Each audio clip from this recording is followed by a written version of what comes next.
Bem-vindos a uma história que ocorre atrás das cortinas fechadas das mansões mais elegantes, onde o silêncio pesa mais do que as palavras. No coração do Jardim Europa, onde a tradição e o sobrenome são tudo, uma família perfeita está prestes a descobrir que os segredos mais perigosos não são os que se escondem, mas os que se sentem no olhar. Preparem-se, porque esta tarde, a calma dos Almeida Sampaio está prestes a se romper para sempre. Numa tarde tranquila, na casa de uma família como qualquer outra, começou um pequeno tremor. A partir de agora, contarei essa história secreta. Numa elegante casa em um condomínio nos arredores de Pinheiros, a luz do entardecer filtrava-se enquanto o sol caía atrás dos ipês. Era uma tarde de semana, Dr. Ricardo estava sentado à mesa esperando seu filho e sua nora. Sua esposa, Dona Helena, com destreza servia o último prato numa tigela de cerâmica fina e arrumava a cozinha. Logo, o som do portão se abrindo encheu a casa de vozes animadas. Seu filho, Mateus, e sua nora, Beatriz, entraram com rostos radiantes.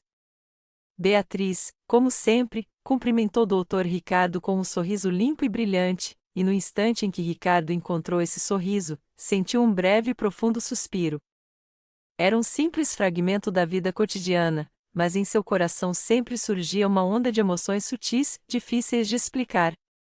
Na mesa estavam dispostos ordenadamente os pratos: arroz, feijão fresco e carnes suculentas.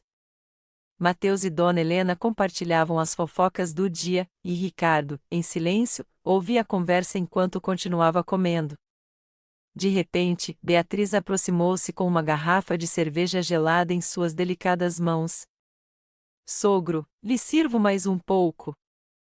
Sua voz era suave e sua mão, ao encher o copo, foi cuidadosa. Ao ver a espuma fresca subir, Ricardo sentiu um calor inexplicável emanando de seus dedos. Assentiu levemente e respondeu apenas com um obrigado, mas seu olhar, sem querer, pousou no rosto de Beatriz. Seu sorriso era claro e seu olhar puro, mas o coração de Ricardo viu-se envolto numa nostalgia estranha, uma vibração sutil e desconhecida. Alguns dias depois, era uma tarde de semana qualquer. Ricardo lembrou-se de uns documentos que havia deixado em seu escritório, então aproveitou a hora do almoço para passar brevemente pela casa. A casa estava imersa em silêncio.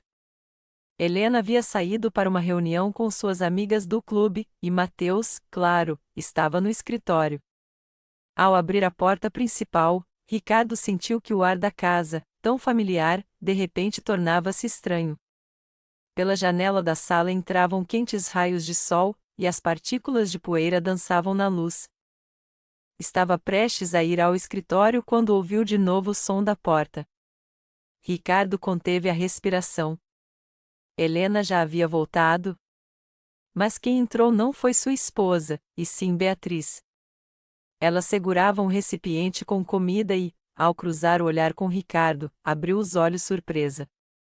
Ai, sogro, desculpe. Dona Helena me pediu que trouxesse umas guarnições para mais tarde, disse ela. Sua voz era tranquila, mas na casa vazia, esse pequeno som ressoou com força. Ah, sim, entre, respondeu Ricardo, com a voz um pouco mais rouca do que o habitual. Um espaço só para os dois. Na sala iluminada pelo sol, flutuava uma estranha tensão, incômoda e sutil. Beatriz entrou com cuidado, até o som de seus passos sobre o piso era silencioso. Ricardo recebeu o recipiente, por um breve instante, as pontas de seus dedos se tocaram. Foi como uma corrente elétrica. Ele retirou a mão rápido, mas a sensação permaneceu ali, ardendo. Helena saiu com as amigas? Perguntou Ricardo, fingindo indiferença. Sim, ela me avisou por mensagem. O senhor está bem, sogro? Me assustei ao vê-lo aqui de repente. Nesse momento, seus olhares se cruzaram. Por um instante, o tempo parou. Ricardo viu nos olhos dela uma sombra de emoção difícil de explicar, desconcerto, ou talvez algo mais profundo. Era como se um fio invisível os mantivesse tensamente conectados. Passaram-se alguns dias. Helena foi viajar para Campos do Jordão com suas amigas. Ricardo passou alguns dias sozinho, mas a lembrança de Beatriz não o deixava em paz. Aquela tarde a sós deixará uma marca mais profunda do que queria admitir. Uma noite, enquanto assistia às notícias, tocou a campainha. Não esperava ninguém. Pensou que talvez Helena tivesse voltado mais cedo, mas lá fora estava Beatriz com uma cesta de frutas. Sogro, como soube que o senhor estava sozinho, pensei que gostaria de um pouco de companhia ou fruta fresca, disse com certa timidez. Ricardo sentiu uma alegria proibida florescer em seu peito. Beatriz, não deveria ter se incomodado. Na sala tocava um samba suave ao fundo. Beatriz sentou-se ao seu lado com uma xícara de chá de camomila. À medida que o tempo passava, o desconforto tornou-se conforto. Compartilharam histórias, brincadeiras e risos. Como o calor da xícara, um calor esquecido filtrou-se no coração de ambos. Ricardo tentava se controlar. Ela era a esposa de seu filho. A razão lhe gritava advertências, mas o sorriso de Beatriz era suficiente para sacudir todo o seu mundo. O relógio da sala marcava o tempo, mas para eles, aquele som parecia vir de outro planeta. Já é tarde.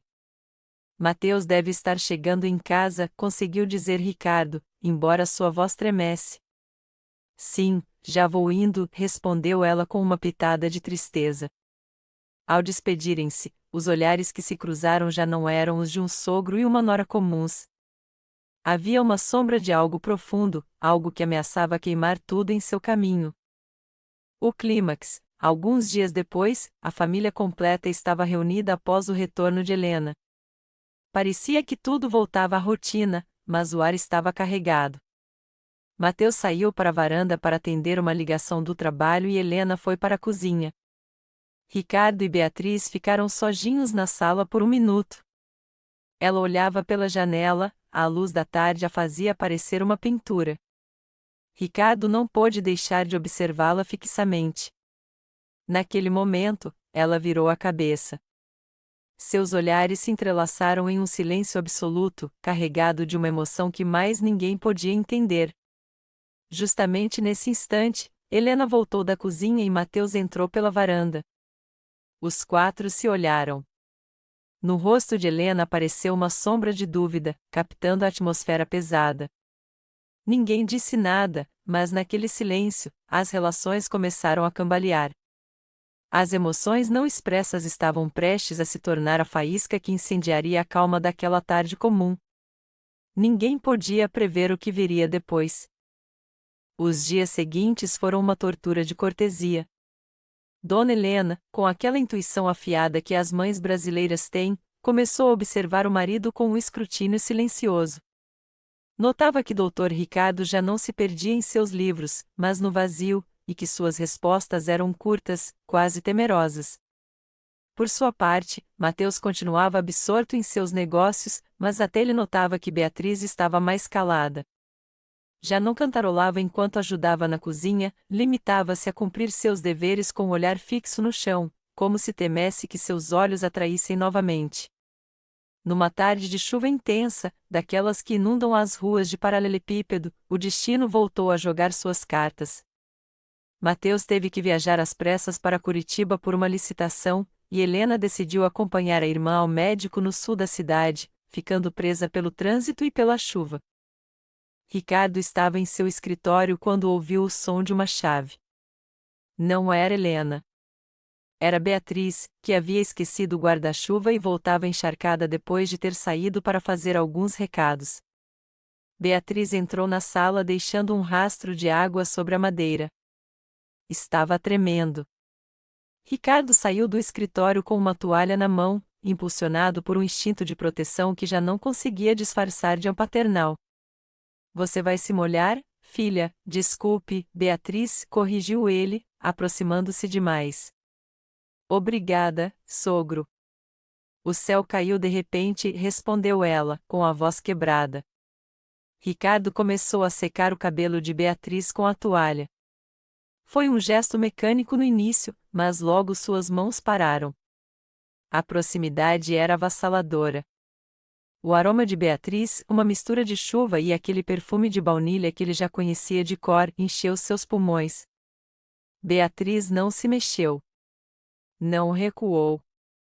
Pelo contrário, fechou os olhos e deixou escapar um suspiro que soou como rendição. Isso não está certo, Ricardo, sussurrou ela, usando seu nome de batismo pela primeira vez. O impacto de ouvi-lo de seus lábios foi como um raio caindo no pátio central. Eu sei, respondeu ele, deixando cair a toalha e segurando o rosto dela entre as mãos. Mas esse silêncio está me matando mais do que a culpa. Na penumbra do recinto, com o som rítmico da chuva batendo nos vidros, a distância desapareceu. Não houve necessidade de mais palavras. Foi um beijo desesperado, nascido da repressão e dessas tardes de olhares furtivos. Um beijo que sabia a traição, mas também a uma verdade que ambos tentaram enterrar sob as convenções sociais e o respeito familiar. Foi um instante eterno, uma miragem em que o mundo exterior, Mateus, Helena, o sobrenome, a moral, deixou de existir. No entanto, o som de um trovão distante os trouxe de volta à realidade. Beatriz se afastou bruscamente, com os olhos cheios de lágrimas e terror. Meu Deus, o que fizemos? Exclamou, cobrindo a boca com as mãos. Ricardo tentou dizer algo, mas sua voz ficou presa na garganta. O peso da realidade caiu sobre ele como uma laje de granito. Naquele momento, ouviram o motor do carro de Helena estacionando em frente ao portão. Beatriz correu para o banheiro para se recompor, enquanto Ricardo voltou para o escritório, sentando-se diante de uma escrivaninha que de repente lhe parecia a de um estranho. Quando Dona Helena entrou em casa, sacudindo o guarda-chuva e reclamando do caos da cidade, sentiu de imediato que algo se havia quebrado. A atmosfera não era apenas tensa, era elétrica. Ricardo? Beatriz? Tem alguém em casa? Gritou Helena do hall de entrada. Ricardo saiu do escritório, tentando estabilizar a respiração. Estou aqui, Helena. Beatriz também chegou há pouco, molhou-se na chuva. Helena olhou fixamente para ele. Seus olhos passaram do marido para a toalha jogada no chão da sala, e depois para a porta do banheiro que se abria lentamente. A suspeita, que antes era uma sombra, agora ganhava uma forma definida e aterradora. Que estranho tudo hoje, disse Helena com uma voz incomumente fria. Parece que a chuva trouxe algo mais do que água para esta casa. O ar na sala ficou gélido, apesar da umidade tropical que pairava após a tempestade. Dona Helena não era mulher de se deixar enganar facilmente, seus anos como pilar da família lhe haviam dado um sexto sentido para detectar as fissuras em seu próprio lar. Helena deixou a bolsa sobre a mesa de centro, com um golpe seco que retumbou como um tiro. Olhou para a toalha úmida no chão e então cravou os olhos em Dr. Ricardo, que permanecia rígido, como uma estátua de sal. Vocês me acham idiota? Soltou Helena. Sua voz não era um grito, mas um sussurro carregado de veneno e dor. Acham que não percebo como o tempo para quando estão na mesma sala? Beatriz saiu do banheiro, com o rosto pálido e os olhos vermelhos. Tentou balbuciar uma desculpa, mas Helena cortou com um gesto da mão, uma autoridade que raramente usava mas que resultava esmagadora. Cala-te, Beatriz. Sentenciou Helena. Eu te abri as portas da minha casa, te tratei como a filha que nunca tive. E tu, Ricardo, 40 anos de casamento, uma vida inteira construída sobre o respeito. Para isto? Para andar perseguindo a mulher do teu filho como um adolescente desesperado? Helena, não é o que parece, conseguiu dizer Ricardo, embora a voz lhe faltasse convicção. É exatamente o que parece. Explodiu ela, desta vez sim levantando a voz. Vi nos seus olhos no domingo passado. Vejo agora na tua cara de culpa. É uma imundície. O que vais fazer quando Mateus voltar de Curitiba? Vais sentar-te à mesa com ele e passar-lhe o sal depois de lhe ter roubado a honra? O silêncio que se seguiu foi sepulcral. Beatriz rompeu a chorar, afundando-se no sofá, ocultando o rosto entre as mãos. A vergonha enchia cada canto da elegante sala. Helena aproximou-se de Ricardo, ficando a escassos centímetros do seu rosto. Tens duas opções, Ricardo. Ou ela sai desta casa hoje mesmo e não volta a pôr um pé na nossa vida, ou eu mesma ligo para o Mateus neste instante para lhe dizer que tipo de pai tem. Ricardo olhou para Beatriz e depois para sua esposa. O peso da cultura, do sobrenome e do amor filial chocava contra esse sentimento proibido que, por um momento, o fizera sentir-se vivo. Helena, por favor, não metas o Mateus nisto ainda, suplicou Ricardo. Então decide, sentenciou Helena, cruzando os braços. O relógio está a correr. É a tua família ou é este capricho que nos vai condenar a todos ao inferno? Nesse momento, o telefone de casa começou a tocar. No ecrã do identificador de chamadas apareceu um nome que fez o coração de todos parar: Mateus. O toque do telefone reverberava nas paredes de pedra como uma sentença. O nome Mateus piscava na tela, exigindo uma resposta que nenhum dos três estava pronto para dar. Helena estendeu a mão para o aparelho com uma determinação gélida, mas antes que os dedos o tocassem, Dr. Ricardo se lançou à frente. Seu movimento foi brusco, impróprio para um homem da sua idade e elegância. Não faça isso, Helena. Pelo que você mais ama. Rugiu Ricardo, agarrando o telefone primeiro e pressionando-o contra o peito. Solta, Ricardo. Ele tem o direito de saber com quem mora. Helena forcejou com ele, tentando arrancar o aparelho. Suas mãos, que por décadas se haviam unido em oração e apoio, agora lutavam com uma violência desesperada. Você vai destruí-lo. Vai destruir seu próprio filho. Gritou Ricardo, recuando, protegendo o telefone como se fosse o último resquício de sua dignidade. Beatriz, do sofá, deixou escapar um grito abafado. O som do embate, os arfantes de esforço e o toque incessante criavam uma cacofonia de pesadelo. Você já o destruiu quando a tocou. Retrucou Helena com lágrimas de raiva nos olhos. Me dá. Mateus. Atende. Ela gritou para o telefone, embora ninguém pudesse ouvi-la do outro lado. No calor da luta, o telefone escorregou das mãos de Ricardo e caiu no chão. O baque foi seco. O toque parou abruptamente. Por um segundo, o silêncio foi absoluto. Os três olharam o aparelho no piso de madeira. A tela indicava: chamada atendida.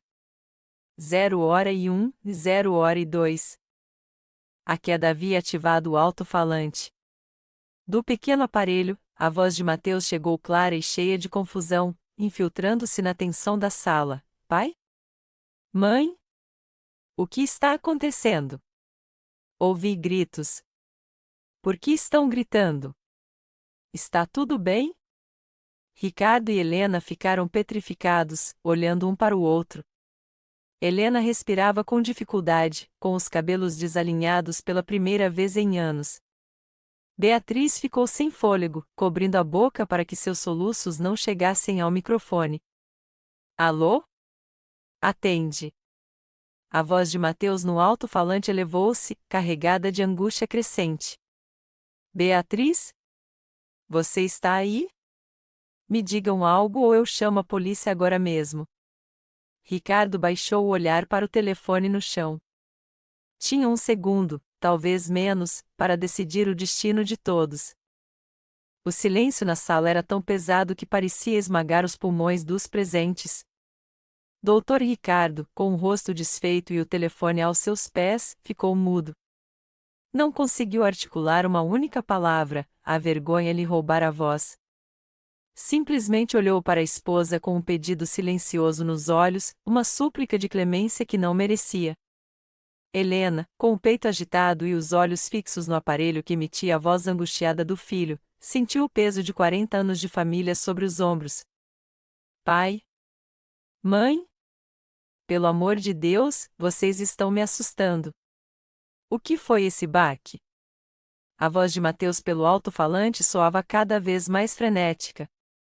Se vocês não me atendem, eu vou pro carro agora e dirijo de volta. Helena olhou para Ricardo, depois para Beatriz, que tremia como uma folha no canto do sofá, e finalmente para o telefone. Foi um momento de lucidez absoluta. Ela tinha o poder de acender o mundo ou de tentar salvar os restos do naufrágio.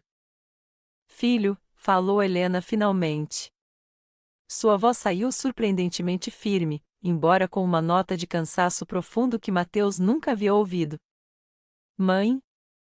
Graças a Deus. O que houve? Por que estavam gritando? Parecia que alguém estava se batendo. Ricardo fechou os olhos, esperando o impacto. Beatriz prendeu a respiração. Helena fez uma pausa longa, olhando fixamente para o marido, medindo a dor que estava prestes a causar ou a ocultar. Não é nada com que se preocupar, meu amor, mentiu Helena, e cada palavra parecia custar-lhe um pedaço de alma. Tivemos um acidente na cozinha. Caiu uma prateleira com a louça fina, você sabe como seu pai fica nervoso. O baque nos assustou a todos e acabamos discutindo por uma bobagem. Houve um silêncio do outro lado da linha. Mateus pareceu soltar um suspiro de alívio, mas não estava totalmente convencido. Tem certeza, mãe? Soou muito mal. Beatriz está bem? Por que ela não diz nada? Helena cravou o olhar em Beatriz, ordenando com os olhos que reagisse. Estou aqui, Mateus, conseguiu dizer Beatriz com voz trêmula, aproximando-se do telefone. Só me assustei muito com o barulho. Desculpa por te preocupar, meu bem. Vocês me deram um baita susto, respondeu Mateus, agora mais calmo. Bom, se está tudo bem, tentem descansar. Amanhã de manhã eu ligo. Amo vocês. A chamada se encerrou com um clique definitivo. O silêncio regressou à casa, mas desta vez não era um silêncio de tensão, e sim de morte. Helena abaixou-se lentamente, pegou o telefone e o colocou sobre a mesa. Depois olhou para Ricardo com um desprezo que doeu mais do que qualquer grito. Fiz isso pelo meu filho, não por você, sussurrou ela. Mas isso não fica assim. Amanhã, antes do sol nascer, um de nós dois vai embora desta casa para sempre. O ar na suíte principal estava viciado, como se o oxigênio tivesse se esgotado após a mentira. Dr. Ricardo olhou para as mãos, as mesmas que haviam construído um patrimônio e que agora se sentiam manchadas por uma desonra indelével. Sabia que o olhar de Dona Helena era definitivo, o homem que ela amara havia morrido naquela tarde. Sem dizer uma palavra, Ricardo puxou uma mala velha de couro do fundo do armário. Com movimentos lentos e pesados, começou a guardar algumas roupas, seu passaporte e aquele livro que lia no escritório. Beatriz observava desde o batente da porta, com o rosto coberto de lágrimas, mas ele não ousou sustentar seu olhar. Ela era seu pecado e sua ruína. Antes de sair, Ricardo sentou-se em sua escrivaninha. Sua mão tremia enquanto a caneta percorria o papel. Não era uma carta de amor, era a confissão de um homem quebrado. A carta. Mateus, meu filho, quando você ler isto, eu já não estarei na cidade. Não procure explicações em sua mãe, ela já sofreu o suficiente protegendo sua paz. A verdade é que não sou o homem que você imaginava. Perdi-me em um labirinto de sentimentos que não tinham lugar nesta casa e traí o mais sagrado que temos, a confiança da família. Não culpe Beatriz, a culpa de um velho que esquece seu lugar é só minha. Vou embora porque minha presença nesta casa é agora uma sombra que empalidece tudo que toca. Perdoe-me, se é que algum dia você puder entender que o coração é às vezes um traidor que não ouve a razão. Seu pai, Ricardo. Ricardo dobrou o papel e o guardou no fundo de uma gaveta trancada em seu escritório, um lugar onde sabia que Mateus só procuraria meses depois, quando tivesse que revisar os papéis da herança ou da propriedade. Às 4 da manhã, antes que o primeiro raio de sol tocasse as árvores do Jardim Europa, Dr. Ricardo saiu de casa. O som de seus passos sobre a calçada foi a última coisa que Helena ouviu dele. Não houve despedidas, nem abraços, nem promessas. Subiu em seu carro e dirigiu pela estrada, deixando para trás a vida que levará décadas para construir. Na sala de casa, Helena ficou sentada diante da janela, vendo como a luz do dia começava a iluminar o jardim, agora vazio de risos, carregando o peso de um segredo que a acompanharia até o túmulo. A família continuava de pé para o mundo exterior, mas por dentro, os alicerces haviam se tornado cinzas.